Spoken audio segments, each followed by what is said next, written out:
Hello and welcome to the Queensland road trip vlog.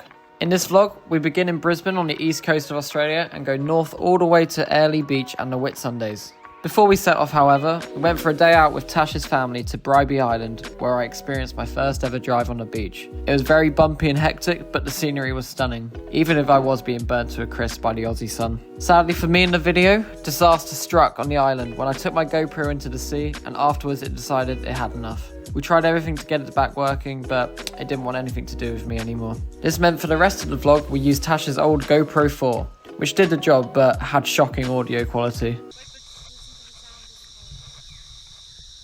The locations and scenery were so good though that I wanted to show you it still. So here it is, something a bit different, the Queensland road trip vlog. I hope you enjoy.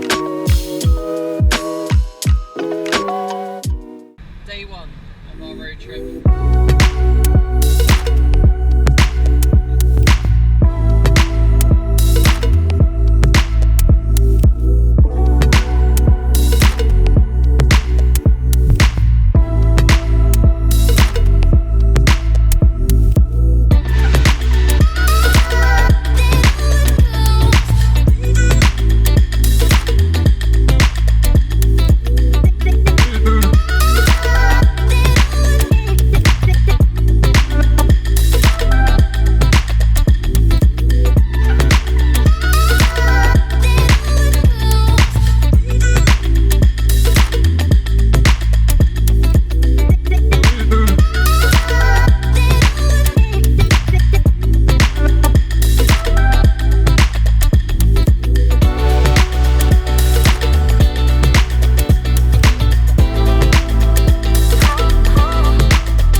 So there you have it, our Queensland road trip. Remember to like and subscribe and let me know in the comments if you like the style of video. Cheers and see you in the next one. Bye.